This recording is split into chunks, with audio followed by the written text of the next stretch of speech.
श्री शिवाय नमस्तुभ्यम। प्रिय श्रोतागण, आप सभी को सोमवार व्रत की हार्दिक शुभकामनाएं।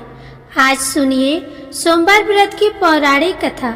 अगर आप भगवान भोलेनाथ और माता पार्वती के आशीर्वाद चाहते हैं तो कथा को पूरा अवश्य सुनिएगा।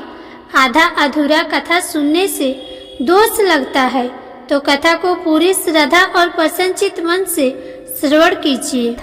एक नगर में एक बहुत धनवान साहूकार रहता था।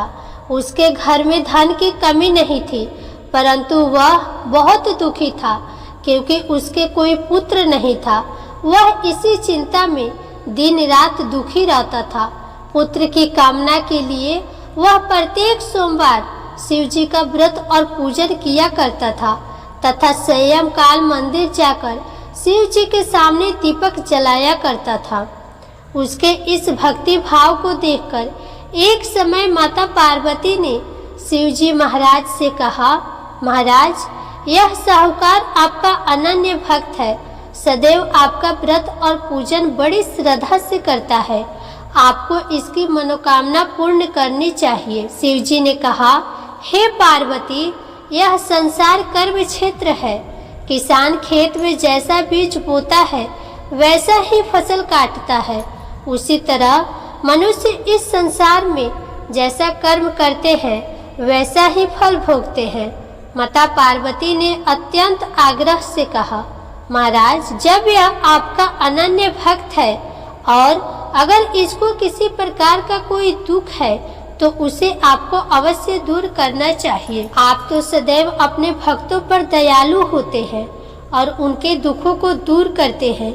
यदि आप ऐसा नहीं करेंगे तो मनुष्य आपका पूजन तथा व्रत क्यों करेंगे? माता पार्वती का ऐसा आग्रह देख शिव जी कहने लगे, हे पार्वती, इसके कोई पुत्र नहीं है, इसी चिंता में यह अति दुखी रहता है। इसके भाग्य में पुत्र न होने पर भी मैं इसको पुत्र की प्राप्ति का वर देता हूँ, परंतु वह पुत्र केवल 12 वर्ष तक जीवित रहेगा। इसके पश्चात वह मृत्यु को प्राप्त हो जाएगा। इससे अधिक मैं इसके लिए नहीं कर सकता। माता पार्वती और भगवान शिव का यह वार्तालाप साहूकार सुन रहा था। इससे उसको न कुछ प्रसन्नता हुई और न ही कुछ दुख हुआ। वह पूर्व की तरह शिव जी का व्रत और पूजन करता रहा। कुछ समय बाद साहूकार की स्त्री गर्भवती हुई और 10वें महीने उसके गर्भ से अति सुंदर पुत्र उत्पन्न हुआ। साहूकार के घर में बहुत खुशी मनाई गई, परंतु साहूकार तो यह जानता था कि उसकी केवल 12 वर्ष की आयु है, इसलिए उसने अधिक प्रसन्नता प्रकट नहीं की और न ही किसी को यह भेद बतलाया। जब वह बालक 11 वर्ष का हो गया तो बालक की माता ने उसके पिता से उसका विवाह करने के लिए कहा। साहूकार ने कहा, अभी मैं इसका विवाह नहीं करूंगा, मैं अपने पुत्र को काशी पढ़ने के लिए भेजूंगा। साहूकार ने बालक के मामा को बुलाकर उसको बहुत सा धन देकर कहा, तुम इस बालक को काशी पढ़ने के लिए ले जाओ और रास्ते में जिस स्थान पर भी जाओ यज्ञ तथा ब्राह्मणों को भोजन कराते तथा दक्षिणा देते हुए जाओ। दोनों मामा भांजे यज्ञ करते और ब्राह्मणों को भोजन कराते तथा दक्षिणा देते काशी की ओर चल पड़े। रास्ते में उनको एक शहर पड़ा। उस शहर के राजा की कन्या का विवाह था, परंतु जो राजकुमार विवाह कराने के लिए आया था वह एक आंख से काना था।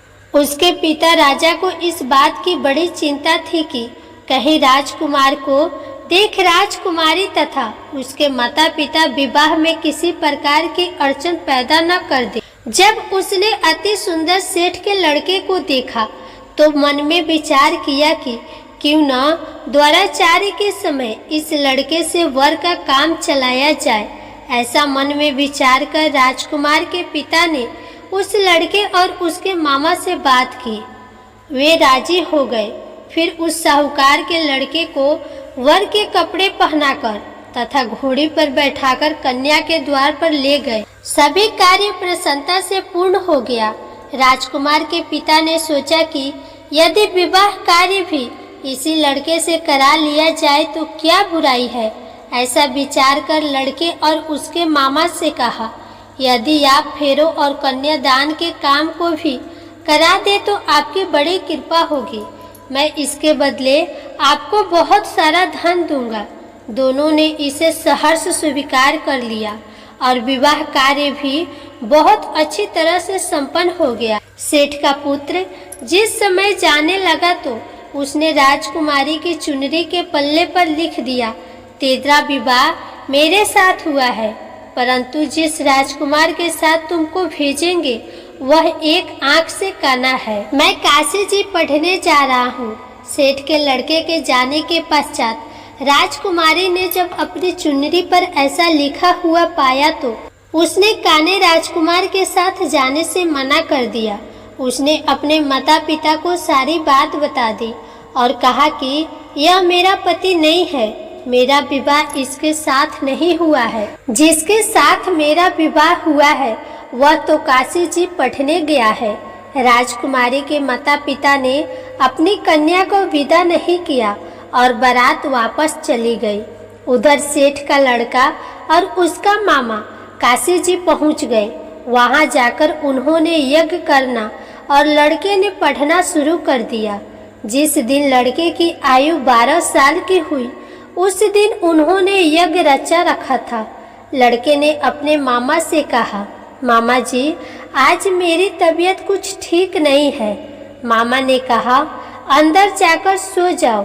लड़का अंदर जाकर सो गया और थोड़ी देर में उसके प्राण निकल गए। जब उसके मामा ने आकर देखा कि उसका भांजा मृत पड़ा है तो उसको बड़ा दुख हुआ।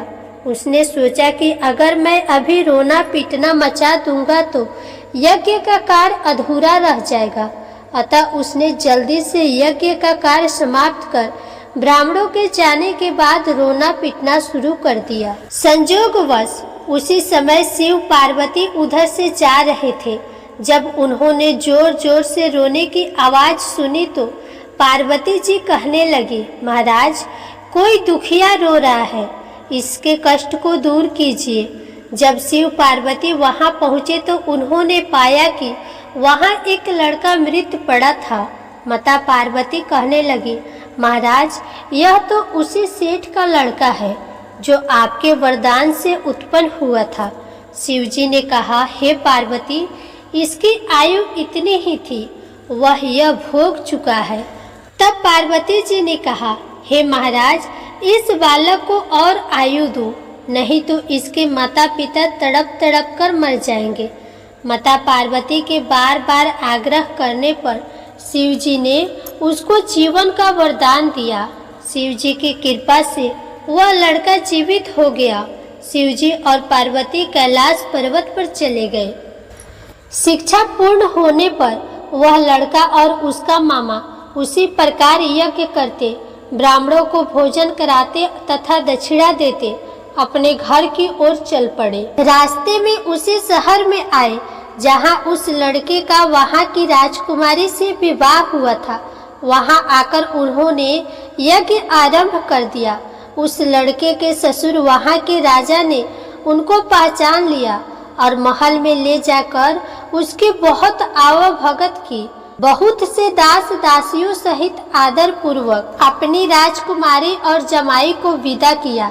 जब वे अपने शहर के निकट आए तो मामा ने कहा कि मैं पहले तुम्हारे घर जाकर तुम्हारे माता पिता को खबर कर आता हूँ। जब उस लड़के का मामा घर पहुँचा तो लड़के के माता पिता घर की छत पर बैठे थे। उन्होंने यह प्रण कर रखा था कि यदि हमारा पुत्र सकुशल लौट आया तो हम राजी खुशी नीचे आ जाएंगे, नहीं तो छत से गिरकर अपने प्राण दे देंगे। उस लड़के के मामा ने आकर जब यह समाचार दिया कि आपका पुत्र आ गया है तब उनको विश्वास नहीं हुआ। तब उसके मामा ने शपथ पूर्वक कहा कि आपका पुत्र अपनी पत्नी तथा बहुत सारा धन साथ लेकर आया है। तो सेठ प्रसन्नता से भर उठा। सेठ सेठानी आनंद पूर्वक नीचे आए। बाहर आकर उन्होंने अपने पुत्र तथा उसकी पत्नी का भरपूर स्वागत किया। सभी बड़ी प्रसन्नता के साथ रहने लगे।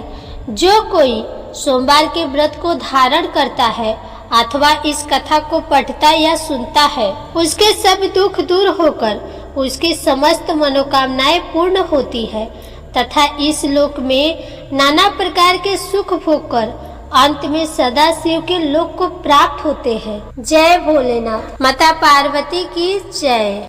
अब आप सुनिए सोमवार व्रत की दूसरी कथा। बहुत समय पहले वास्कल नामक गांव में बिंदु नाम का एक ब्राह्मण रहता था। वह अधर्मी, दुरात्मा और महापापी था। उसकी स्त्री बहुत सुंदर थी। उसका नाम चंचुला था। वह सदा उत्तम धर्म का पालन करती थी, परंतु बिंदु वैश्यागामी था। इस तरह कुकर्म करते हुए बहुत समय हो गया।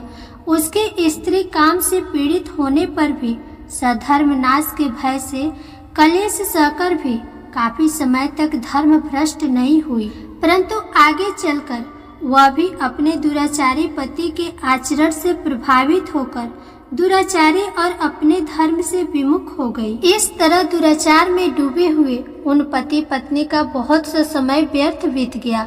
वैश्यागामी, दूषित बुद्धि वाला वह दुष्ट ब्राह्मण बिंदुक मृत्यु को प्राप्त होकर नरक में चला गया। बहुत समय तक नरक की दुखों को भोग कर वह मूढ़ बुद्धि पापी विंध्य पर्वत पर भयंकर पिशाच हुआ। इधर उस दुराचारी बिंदु के मर जाने पर वह चंचुला नामक स्त्री बहुत समय तक पुत्रों के साथ अपने घर में रहती रही।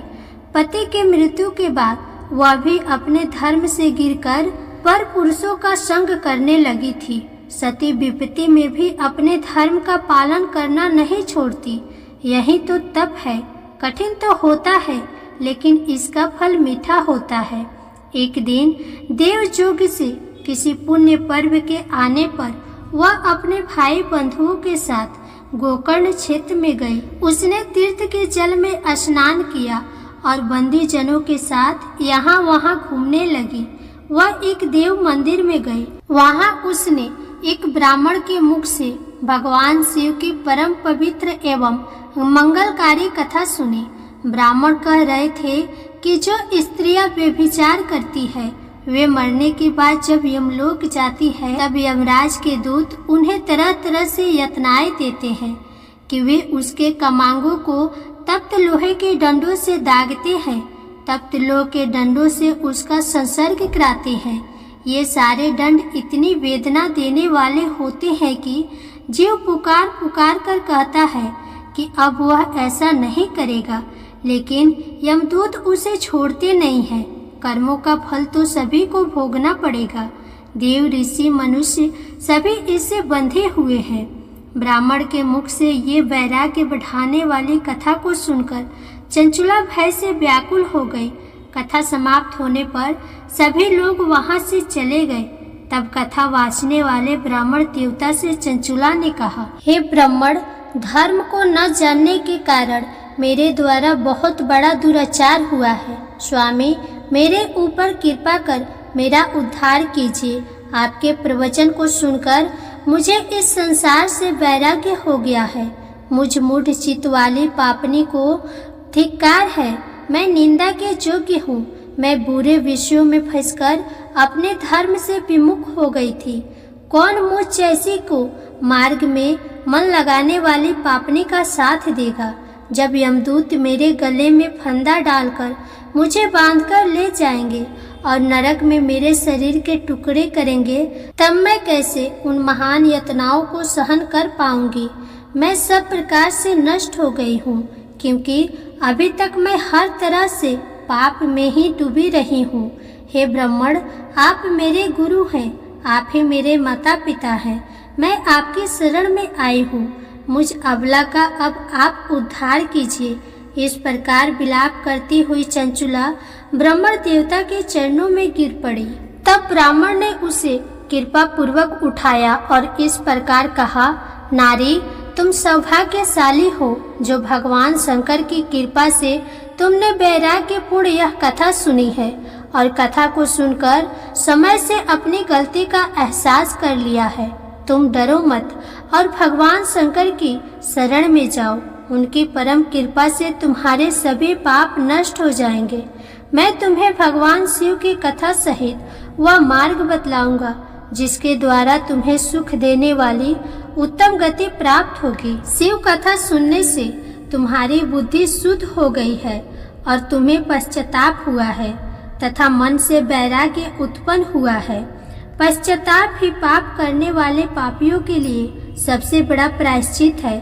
जो मनुष्य अपने कुकर्म के लिए प्रायश्चित नहीं करता वह उत्तम गति प्राप्त नहीं करता, परंतु जिसे अपने कुकृत्य पर हार्दिक पश्चाताप होता है वह अवश्य ही उत्तम गति का भागीदारी होता है। इसमें कोई शक नहीं है। शुद्ध चित्त में ही भगवान शिव और माता पार्वती का वास होता है।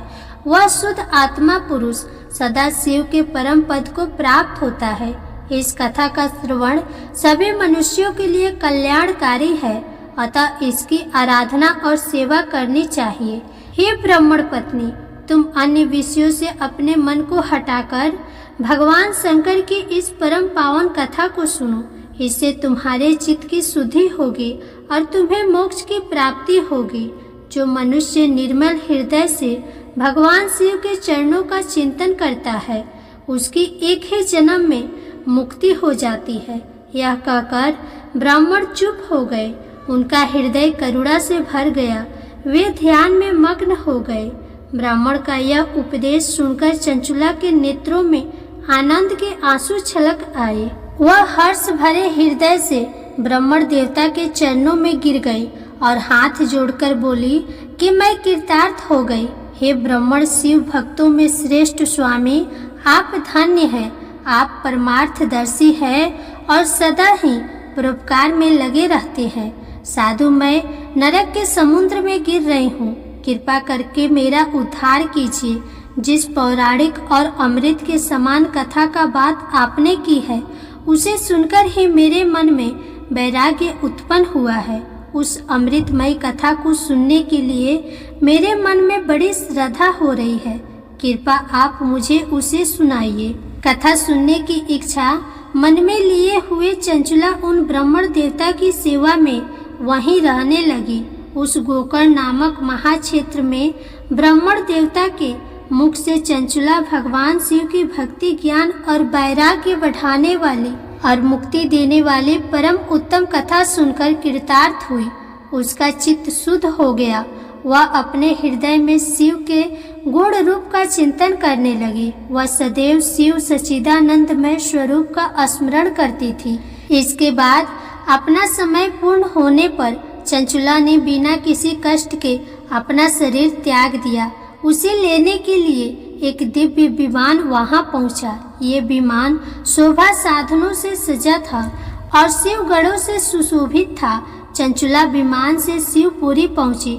उसके सारे पाप धुल गए। वह दिव्य रूप धारिणी दिव्यांगना हो गई थी। वह गौरांगणी देवी मस्तक पर अर्धचंद्र का मुकुट और अन्य दिव्य आभूषण पहने शिवपुरी में पहुंची। वहां उसने सनातन देवता त्रिनेत्रधारी महादेव शिव को देखा।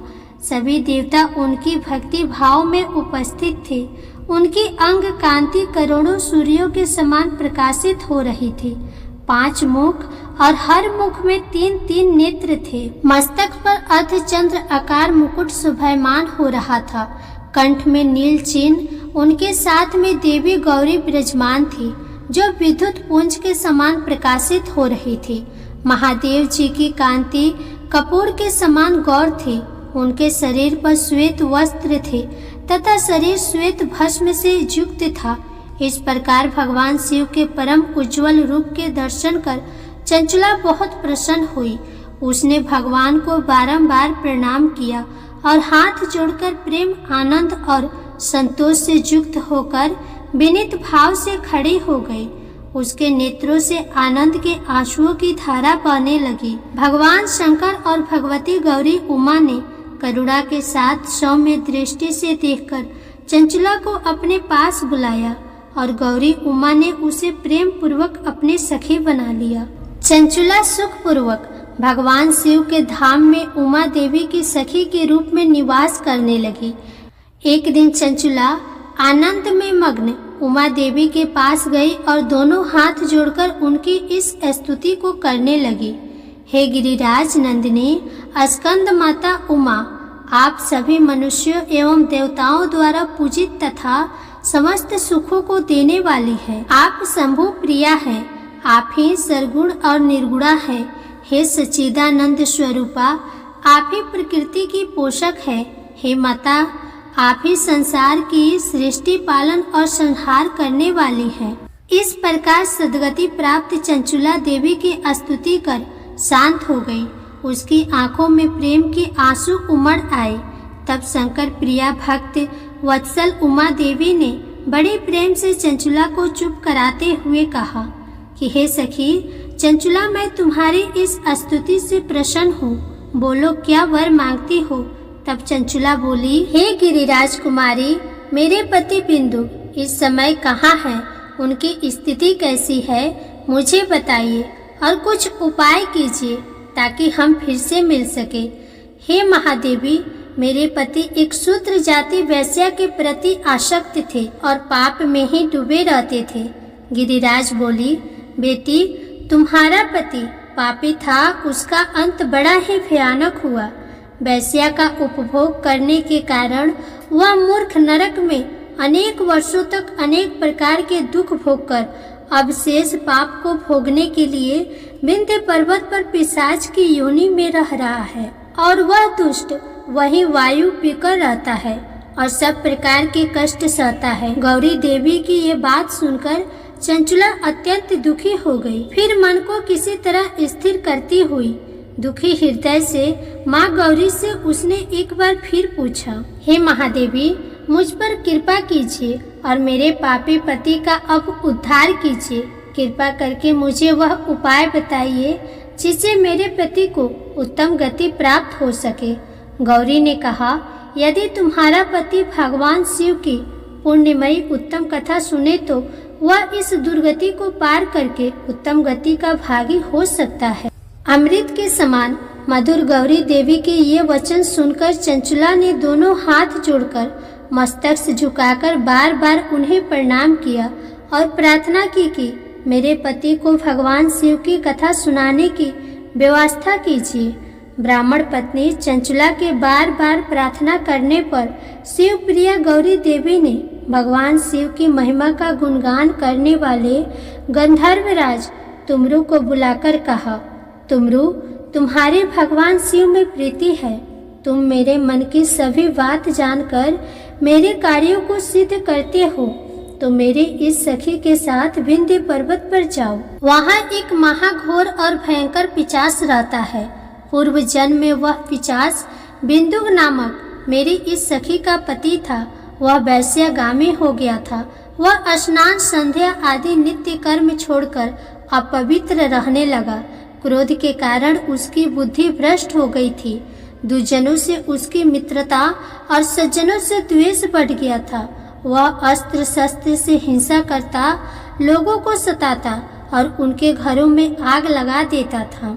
चंडालों से दोस्ती करता और वह रोज वैश्या के पास जाता था।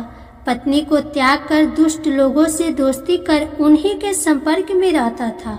वह मृत्यु तक दुराचार में ही फंसा रहा। मृत्यु के बाद उसे पापियों के भोग स्थान यमपुरी में ले गए।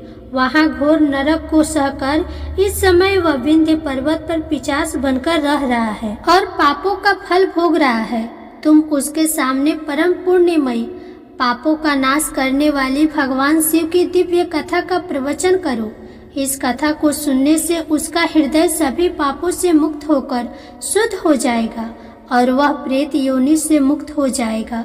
दुर्गति मुक्त होने पर उस बिंदुक नामक पिशाच को तुम विमान पर बैठाकर भगवान शिव के पास ले आना। माँ उमा का आदेश पाकर गंधर्वराज तुमरु प्रसन्नता पूर्वक अपने भाग्य की सराहना करते हुए चंचुला को साथ लेकर विमान से पिशाच स्थान विंध्य पर्वत पर गया।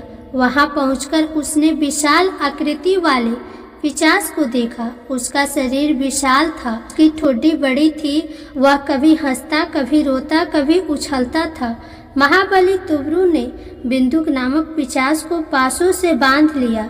उसके पश्चात तुमरू ने कथा वाचने के लिए स्थान तलाश कर मंडप की रचना की। शीघ्र ही इस बात का पता लोगों को चल गया कि एक पिशाच के उद्धार हेतु देवी पार्वती की आज्ञा से तुमरू भगवान शिव की कथा सुनाने विंध्य पर्वत पर आया है। उस कथा को सुनने के लोभ से बहुत से देवर्षि वहां पहुंच गए।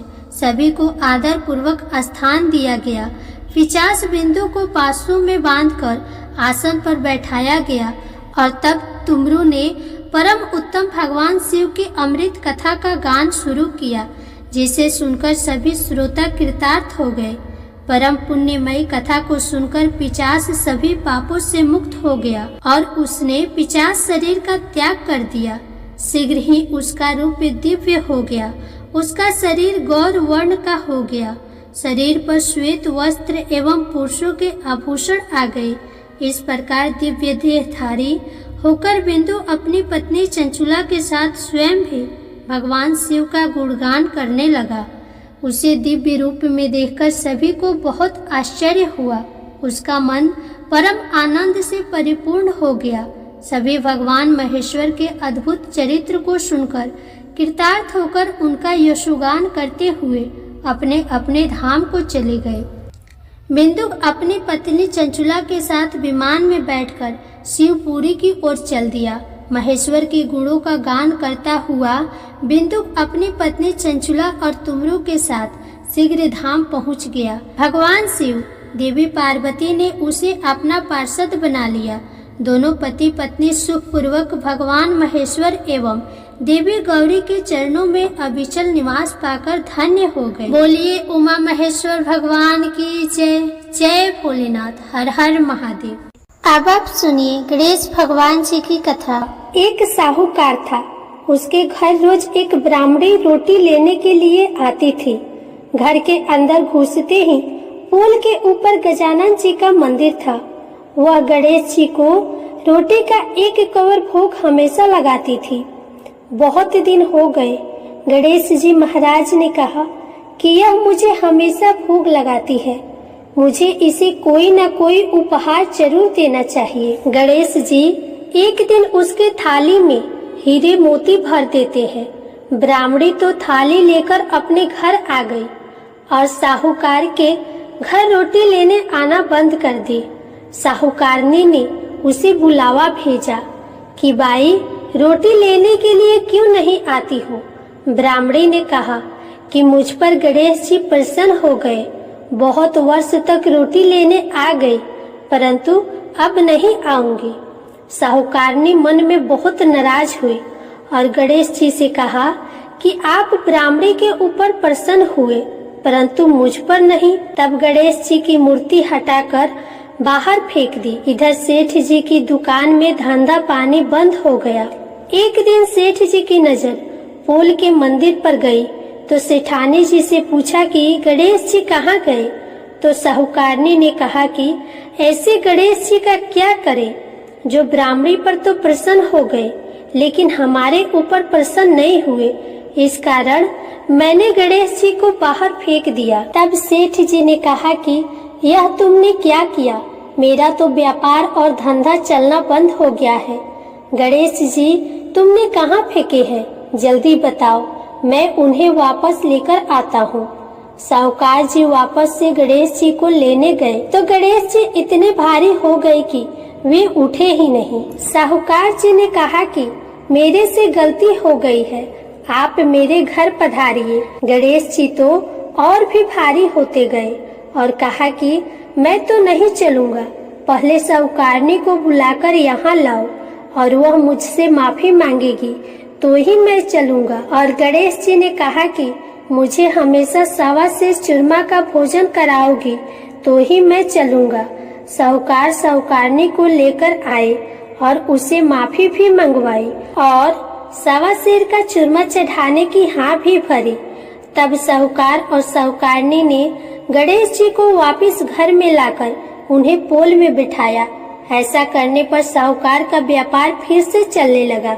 हे गणेश जी महाराज, जैसे साहूकार और साहूकारनी पर आप प्रसन्न हुए, वैसे सभी पर अपनी कृपा बनाए रखना। प्रेम से बोलिए गणेश भगवान की जय, श्री लक्ष्मी नारायण भगवान की जय। अब आप सुनिए भगवान भोलेनाथ की आरती। ओम जय शिव ओमकार, स्वामी जय शिव ओमकार, ब्रह्मा विष्णु सदा शिव, ब्रह्मा विष्णु सदा शिव, अर्धांगिनी धारा। ओम जय शिव ओमकार, एकानन चतुरानन पंचानन राजे, हंसानन गरुरासन वृषवाहन साजे। ओम जय शिव ओमकार, दो भुज चार चतुर्भुज, 10 भुज अति शोहे, तीनों रूप निरखत त्रिभुवन जन मोहे। ओम जय शिव ओमकार, अक्षमाला वनमाला रुद्रमाला धारी, चंदन मृत मग शोहे, चंदन मृत मग शोहे, भाल शशिधारी। ओम जय शिव ओमकार, श्वेतांबर पीतांबर बाघांबर अंगे, शनकादिक ब्रह्मादिक, शनकादिक ब्रह्मादिक, भूतादिक संगे।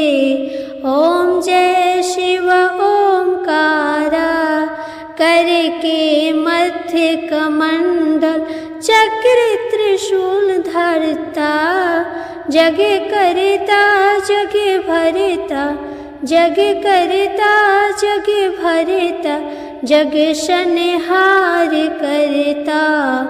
ओम जय शिव ओमकार, ब्रह्मा विष्णु सदाशिव, जानत अविवेका, प्रणाक्षर के मध्य तीनों एका।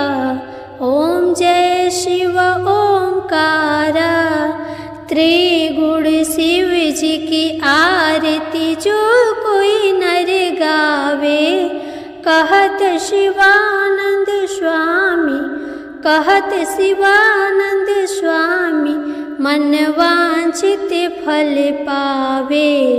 ओम जय शिव ओमकार। जय भोलेनाथ, हर हर महादेव।